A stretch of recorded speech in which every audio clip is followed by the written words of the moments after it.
Hi and warm welcome to today's presentation with Nordic Iron. My name is Hannes Torstensson and I am Metals and Mining Analyst here at DNB Carnegie.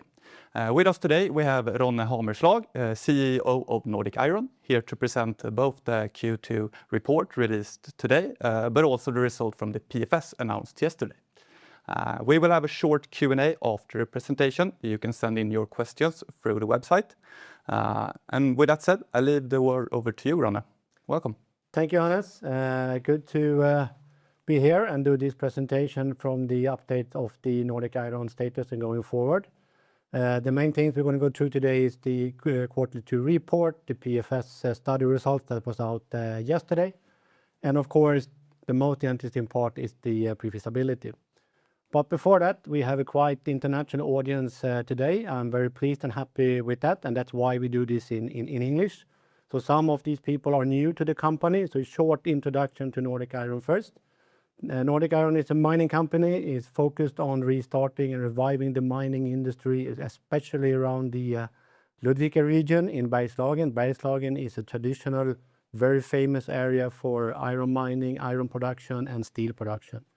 We have a very good probability to make an ultra-high-grade iron ore concentrate, being in the top 3, 4, 5% of the global seaborne market. So it's really a top-notch product. We have also in the study now added the apatite as a byproduct, adding additional revenue streams. We have the basic permits in place for initiating the Blötberget part of the project. I will go further into exactly what is the project, the different parts in Blötberget and the Västmanfältet. Of course, we need to look also into the kind of the history. Some people think the mining industry moves very slow, takes very long time, and in a way, yes, it is. But these are huge changes in the industry. For example, if you look into what's happening in the steel market today, the blast furnace main route for iron making out of the iron ore has been there for almost 1,000 years. So, of course, going through that kind of transition takes time. It's a big step. The blast furnace is very energy effective. It's a good process to produce a good iron or pig iron from the blast furnace. One drawback with the blast furnace is that it emits a lot of carbon dioxide. Why does it do that? Iron ore is an iron oxide. You need to remove the oxygen from the oxide to get the iron out. That has normally been done by carbon, and melting the iron ore, you get carbon dioxide and you get molten iron. Super good process, energy efficient. Drawback is the carbon dioxide emission. So what's happening now in the world, in the steel market, is that a lot of our potential customers are doing in transition, going to other low-emitting processes, a new metallurgy, going to direct reduction based on natural gas or hydrogen, changing the carbon dioxide into to water, basically vaporized water that is going out instead of carbon dioxide. But one key point here is that we are not dependent on that. I mean, steel has been around for more than 1,000 years, blast furnace for 1,000 years, steel and iron has been used for several thousand years. So there's an increased demand with the global GDP development and the global population. So it's very important to remember that the higher iron grade you have, regardless of your iron making process, the metallurgy for your iron making, the less energy it consumes and the less carbon dioxide it's going to be emitting. So I mean, that's a very important point. Then diving back into, so to say, the Q2 report, the second quarter was very much focusing on delivering the pre-feasibility study in Q3, as we have been promised to the market earlier this year. So that was the hard work that has been done throughout the quarter. We appointed DNB Carnegie as a certified advisor in May, so we have a very good collaboration now with Carnegie on those perspectives, and that's also one reason why we are here at Carnegie today. We got additional exploration permits granted in the area, extending the area around Blötberget. And then there was an AGM, annual general meeting in June. The board re-elected, annual report for 2025 approved and adopted. But the big thing, of course, is after the quarter, we have released the PFS finalized results, and that was published yesterday evening in a separate press release. There are some numbers here, balance sheets. Nothing dramatic really. The drilling program we have been executing during full year of 25 has been completed in Q1 26. That's why we have less investment, let's say, in the second quarter this year. So no drama, I would say. Going then to the pre-feasibility study results, and I'm very pleased and very happy to announce that we, with the retake, I mean, we have done some restart, retake over in the project, but now we have a really good and stable project going forward with Blötberget and the Västmanfältet combined into one project. Of course, there's a lot of financial metrics on this slide, but the important ones are the NPV value, or the net present value of the project, $325 million, IRR above 15%, 15.6%, and I think that is really strong values in the market as of today. Mine life estimated to 23 years. If we then move over to the production, we have estimated the Fe grade in the iron ore concentrate to be about 67.5. We have modest put it on 67.5 to ensure that we have a stable and robust financial measurement in the feasibility study. Total production, almost 46 million tons of concentrate. People that have been following the company knows that we have had the previous studies in 2016 were around much lower of total amount of concentrate, 60 million tons of concentrate in 2019. So I mean, it's a huge improvement of the project now, and also addition of the apatite byproduct. The total net revenue that we foresee in the study is $5.4 billion, quite substantial amount of money. Diving into the numbers a bit, here you have the sensitivity, life of mine, the grades, and also the total amount of concentrate, almost 46 million tons, as I said. We have calculated together with our partners and financial advisor an average price for the product, $124 a ton. The total apatite pricing, $200 a ton. Of course, $200 a ton might look more attractive than $124, but the volume is far less. I will come back to that on the coming slide. So the metrics are really good. 325 million in the discounted net present value. So we have used the 8% discount rate.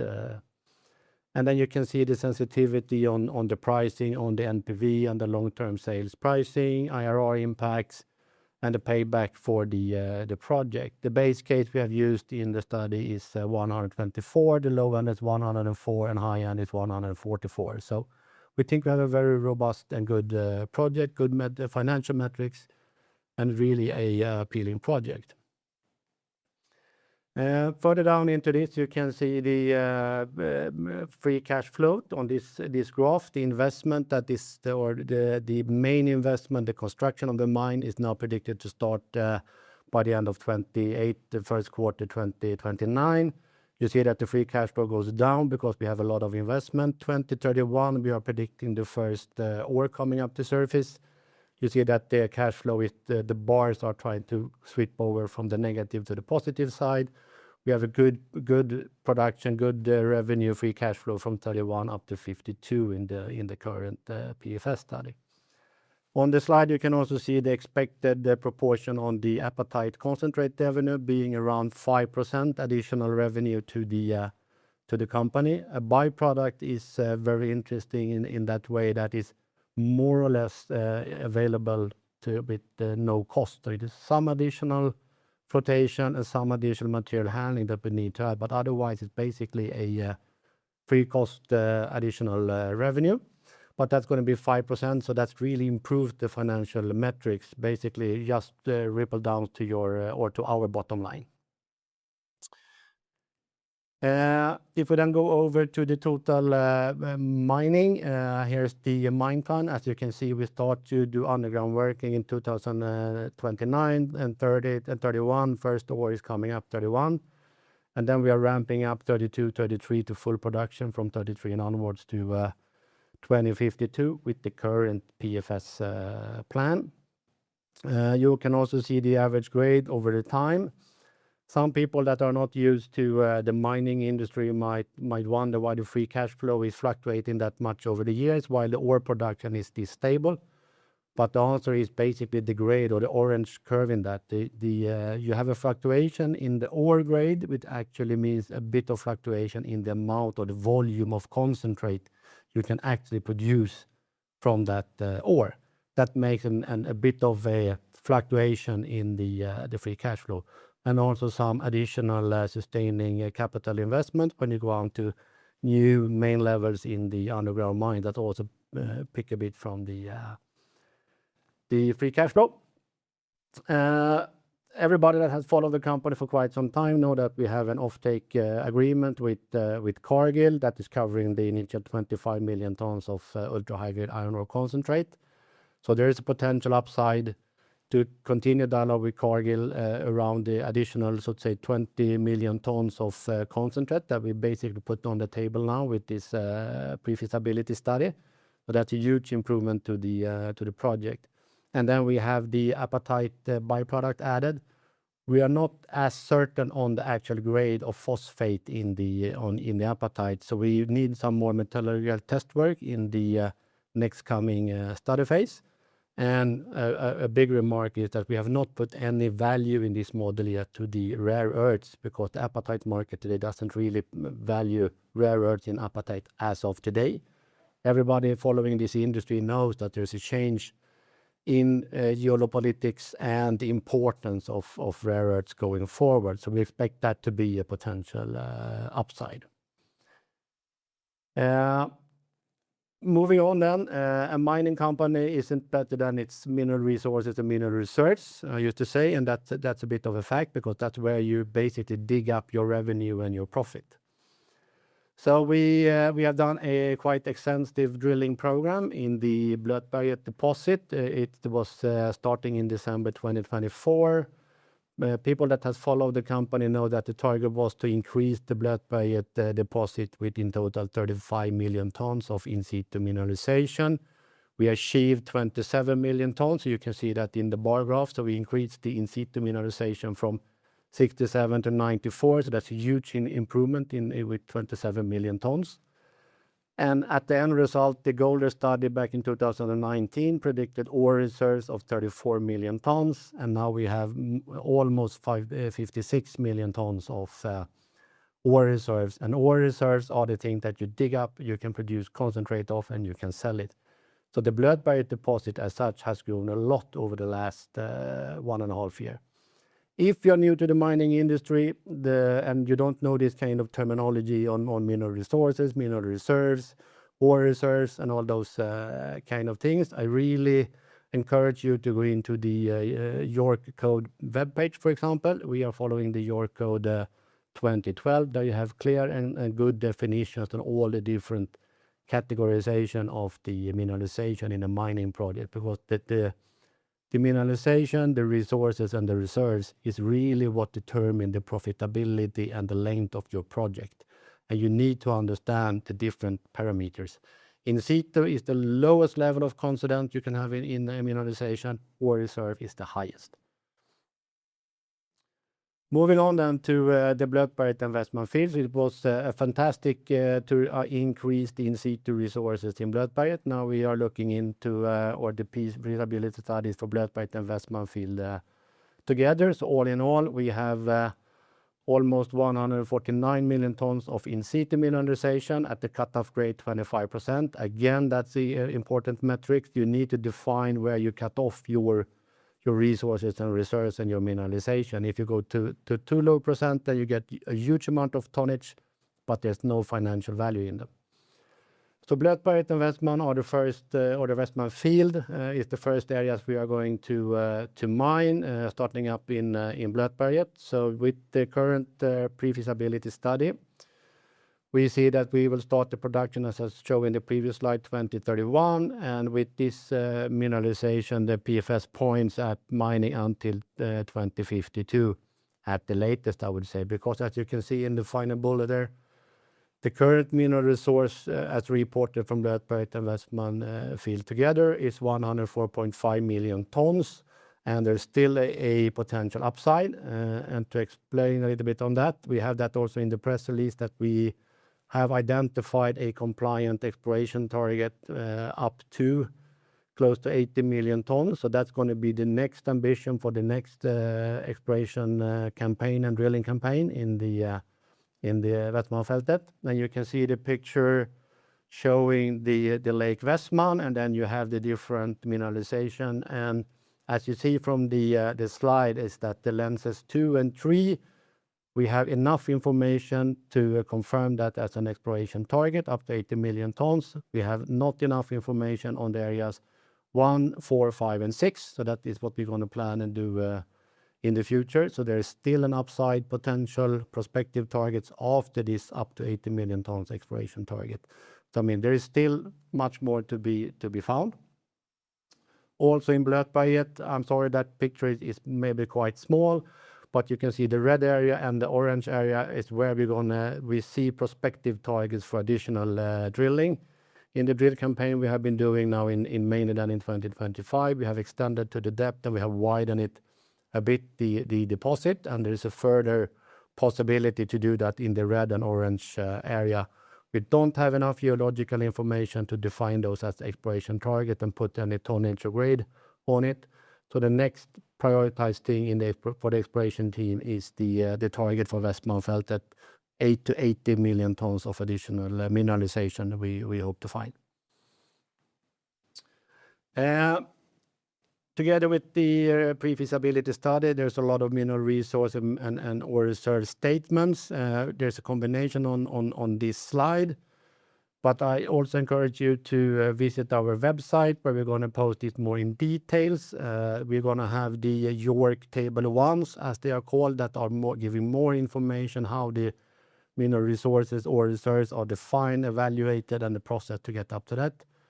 We have also made a similar presentation like I'm doing now, but more dedicated into the resources and reserves. That is done by our manager of geology, Johan Högnes.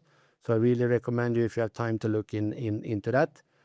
We will update everything on the website in the next coming day or two. So hopefully before the weekend, everything going to be updated. I know that there are some old numbers on the webpage if you jump in there right now, but as you saw from the press release, it was ready and done and dusted very late yesterday evening. So we will do our best to populate the website as soon as possible. Again, very important information metrics to be knowing if you are an investor in this industry. Permits update. Of course, there has been a lot of different questions, discussion regarding. We have an environmental permit, and as I said before, we have the permit in place. We can initiate the Blötberget construction, the Blötberget site. We can do the infrastructure building for the on-surface. And then we will amend the permit. The plan is to amend the permit to adopt to the changes or improvements in the Blötberget mine plan, mine project. For example, one big thing that we are changing is that we don't have a surface tailing storage facility. If you have walked around on different mine sites, you can see big tailings of waste material. We will store everything underground. So that's a huge improvement in the Blötberget operation. Less environmental footprint, but that requires an amendment in the permit. And then when we have done that, we will then do the further amendment on the Västmanfältet. And in the current plan we start in Blötberget with the full mining capacity, and then Västmanfältet will come on stream roughly 5, 6, 7 years after Blötberget. So the most critical part there is that Västmanfältet is on stream, feeding material into the process plant before Blötberget is depleting. But I'm not worried about that. And then we have found, as you saw, improved mineralization in Blötberget. That means that we will intend to plan for additional mining concessions. So we get a larger area and a larger deposit that we can mine. We have 2 mining concessions in Blötberget today, number 1 and number 2.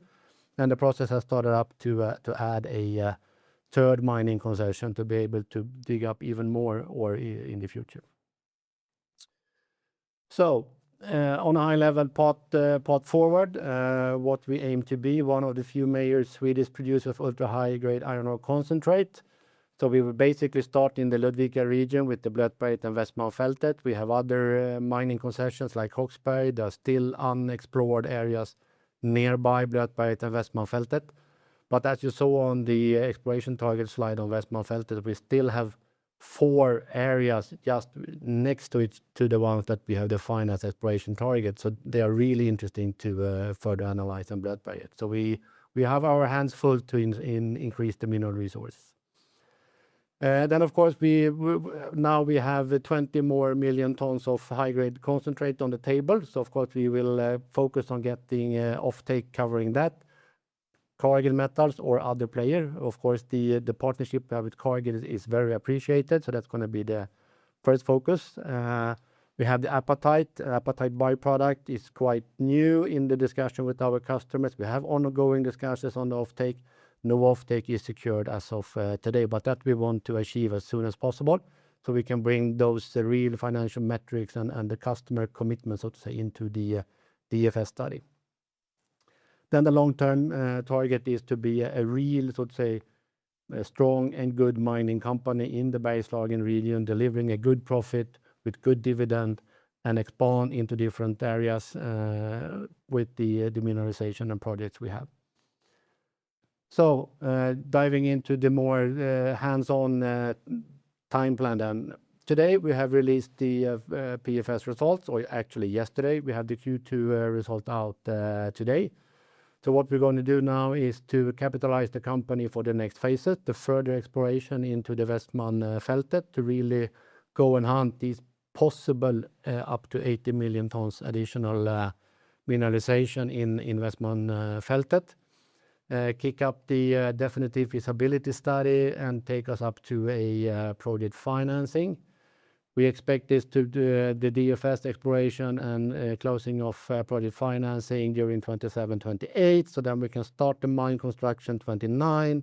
As you saw on the previous slide, first ore up 31, and then we start to they really produce, sell, and deliver at least then up to 2052.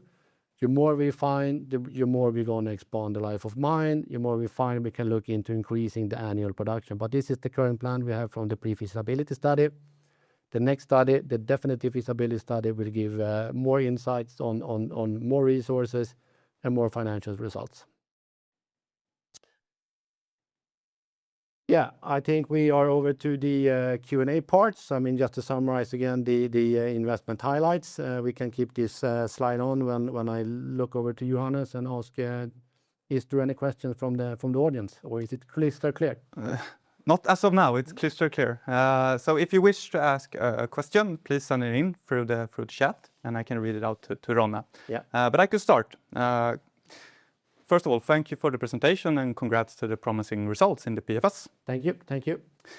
Could you elaborate on why your iron ore concentrate is particularly attractive for so-called green steel, and what types of steel producers are especially interested in your product? Yeah, that's a very, very good question. I mean, iron ore exists, I used to say, in 2 flavors, magnetite and hematite. Magnetite is a magnetic part of it, and you can with magnetic separation get up to very high grades of concentrates. Hematite is not as magnetic, so you need to have a gravimetric separation. You get lower grades of that. So the amount of magnetite we have in deposits or in the mineralization is of very high interest, because then we can get a higher grade.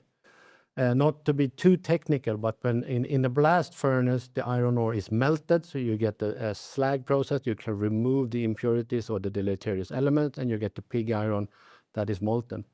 In direct reduction with hydrogen or natural gas, it's a solid state reaction, which actually means that all your, so to say, deleterious elements and pollutive elements stays into the product. That's why it's a higher demand on the grade in the input feed to direct reduction processes. So I think that's the key point. You asked also about which kind of steel industries. I mean, everyone, as I said on my slide, I mean, the higher the grade you have in your input feed, the less energy you consume, the more clean product you have, the lower cost you have. So everybody wants a cleaner product. We are mainly looking or focusing on the European and Middle East, North African market. There's a big transition in Europe, both of aging blast furnaces. They need to update blast furnaces or change the metallurgy route. So it's a good window of opportunity the next coming 2 decades in that transition in the European steel market. Middle East, North Africa is focusing on natural gas direct reduction, and that's also a good and evolving market. So that was the short answer to a complicated question. And apart from the high grade that you can achieve, what would you say is the most interesting part with Blötberget as a deposit? Is it the infrastructure around? Yeah, I would say, I mean, it's not Blötberget as one deposit. I mean, it's this region. I mean, it's a long stretch of mineralization. South west of Blötberget and Västmanfältet, you have the old famous Grängesbergs mine, which is under another company. But the mineralization, the possible deposits to find, there's a lot of historical mines in this area. There's a saying in the industry is that the best way to find a new mine is in the shadow of the old head frame, meaning that the mineralization is very close in that area. So it's not Blötberget alone that is, so to say, that most interesting part. It's the whole area and the region and the connecting mineralization. And a question from the webcast. Any timeline for the DFS? Yeah, I mean, the plan is to do further exploration and the DFS during 27 and 28. With the DFS, we can do the full project financing, and the target is to do that then by the second half of 2028 with the current timeline. And then we can start the construction more or less on New Year's Day or the day after New Year's Eve in 2029. That is what we're aiming for, what we're shooting for, what we are working day and night for in the team. Sounds great. And from Katrin here, thank you, Ronne, for a very good presentation and congratulations to the PFS result. Given that Nordic Iron is now entering a new phase, what is your plan with regard to increasing the awareness of the company among investors and other stakeholders? Yeah, I mean, thank you for that question. With this PFS now freshly made, I mean, it's really just out from the copy machine or printing machine. Now we have a good story to tell. Now we can go out to the market and tell this is the project. It's Blötberget and the Västmanfältet together. We are exceeding 100 million tons in total resources. That puts you on a completely different scale in the global, so to say, mining industry or iron ore mining industry. So the plan now is to travel as much as possible, meet as much as possible different investors. But with the PFS, now we can tell what the project is. Previously, we had an old study from 2019. Good study, good numbers, but of course, it's kind of aging now. So now with this study, it's the time to really talk to the market. And you mentioned apatite as a potential byproduct. Yes. Can you briefly explain what that is and how it can become a potential bonus in your process? Yeah. Well, I would say it is already a bonus in the plan. But to explain what apatite is, I know this might be not obvious to everyone. Apatite is a phosphate mineral. Phosphate mineral is a phosphorus and oxygen together. From phosphate, you extract phosphorus. And phosphorus you use in fertilizer. And fertilizers are used in the agriculture industry. And there's a growing demand around in Europe for the getting fertilizer for the agriculture, because the supply chains we have had in the past with the new geopolitical situation, some of these countries we are not willing to buy from anymore. So there's a growing shortage of fertilizer in Europe. So that's really where the key thing with apatite is to get the phosphorus out to making a fertilizer. As said, we don't have any concrete offtake. We have initiated early discussions with potential buyers of that, and they are actually then producers of fertilizers. They have been waiting for the PFS to say, okay, how much apatite can you produce? What is the volume, the annual volume? And so now we can really start up that discussion.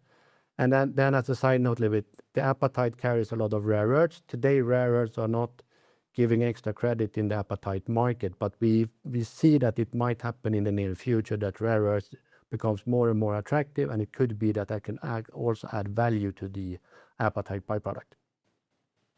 And you mentioned offtake. Yes. You have an offtake agreement, which you briefly covered in the presentation, covering the first 25 million tons of concentrate. Could you explain how such an agreement works in practice, and how important would you say it is for the financing of the project? Yeah. Of course, I cannot go into any specific terms in the offtake, but in general, I mean, offtake agreement, the mining industry is a bit different from many other industries. There is a price index, a global price index for iron ore products.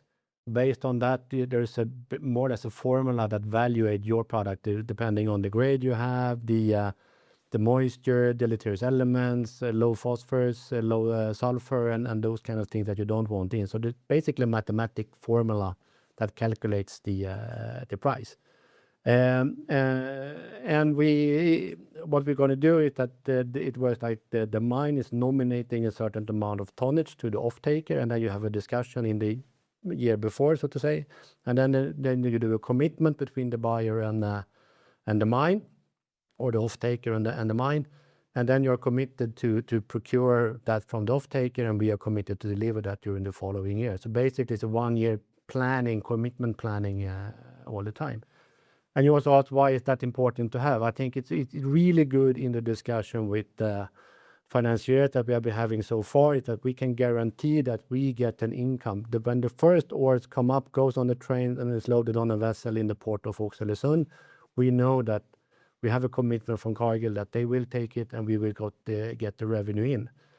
The mining industry is quite capital intensive, so of course you need to get the revenue stream to cover your cost. And I think that is really a good point to have the offtake in place, guarantee that the first ton going to be sold, and we're going to get the market price for that. Thank you for that. And another question from the website regarding the same topic. The question is, who will be your customers? So Cargill is of course one. Well, Cargill as such is the offtake partner. They doesn't produce any steel themselves. So we are, of course, have a close collaboration with Cargill and see exactly which are the steel mills or steel works in Europe or Middle East, North Africa that's gonna take it. So I mean, in a way, we have a good relationship with Cargill, but in a way, I could say that's Cargill's problem. They have to pay me when I start to deliver. Yeah. So I'm not worried that we're going to find the right steel mills that's going to use this. And as I said, there's a big transition ongoing in Europe the next coming 2 decades that is demanding these higher grades. At the same time, globally, a lot of the iron ores are depleting. So the average grade in the world that are available is going down, and we are coming with something that is actually going up. But that's a big difference. Another question here from the webcast regarding the additional funding needed for the upcoming development activities and the move towards a DFS. Can you rule out a new share issue, or is an equity raise also one of the financing options currently being considered? If you could say anything about that. Of course, we need to get the capital in to do the further exploration, the definite feasibility study. Exactly how that's going to be done is a process we can start now with the DFS at hand. Of course, the final, so to say, retake of the pre-feasibility study that put us into Q3 is not in favor of that, so to say, raising the capital now. I would have liked to start that earlier, but it was exactly the right decision the board took in January to include the additional drilling. So we really expanded the blood bias deposit to include the apatite that basically generates profit without bringing any cost into the project, almost any cost, and then adding the Västmanfältet into the project. Now we have completely improved metrics.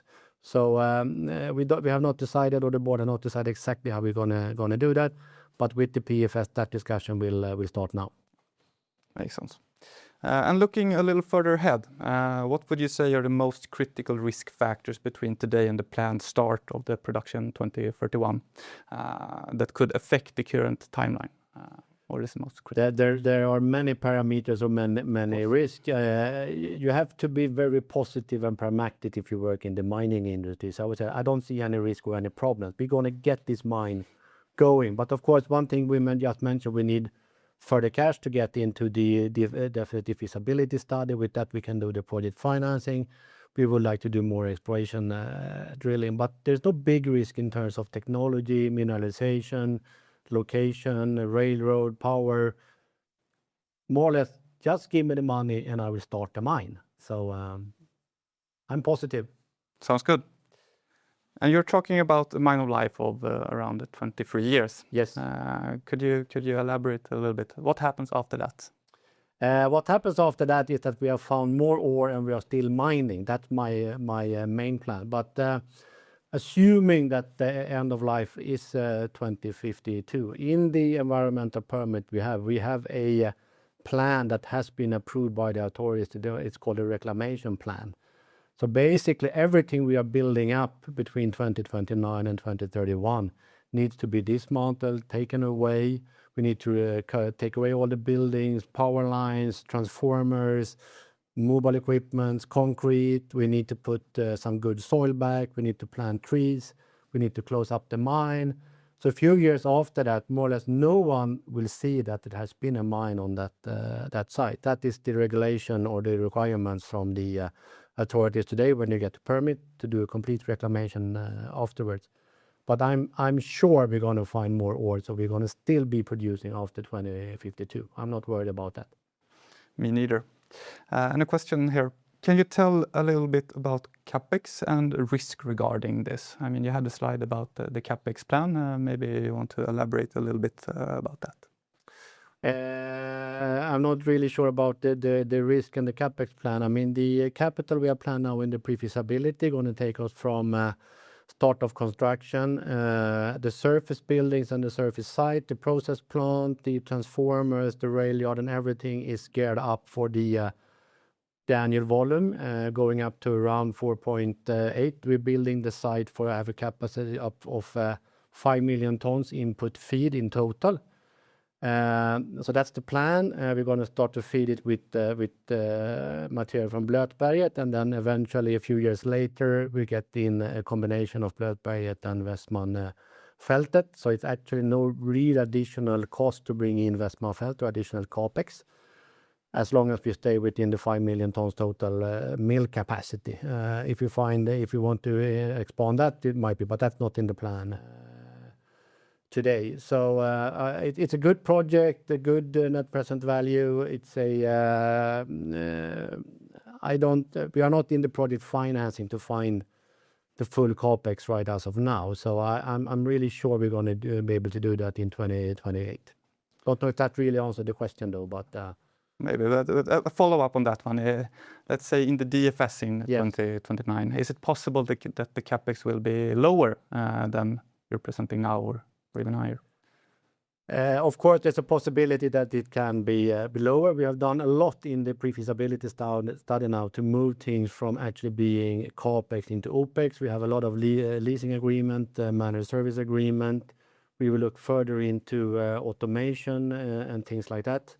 I would expect if the inflation is zero from now and until then, it should be roughly the same numbers. I don't see that it's going to be a big change in the capex as long as we stay with that size. If the exploration targets and we find much more ores and mineralization, we change the plan, then of course it has an impact. But I don't expect any big change, no.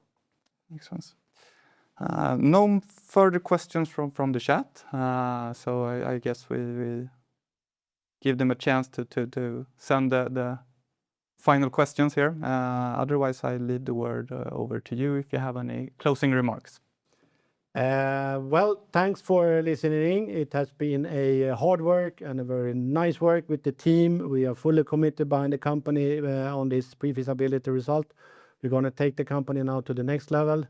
Further exploration, further improving the project in the definitive feasibility study. And as said, please look into the website to see more details on the mineral resources, ore reserves, and anything. And if you have any questions, feel free to reach out in Swedish as well. I mean, we do this for the international audience today, but we have a lot of information in Swedish on the website as well. So thanks for listening.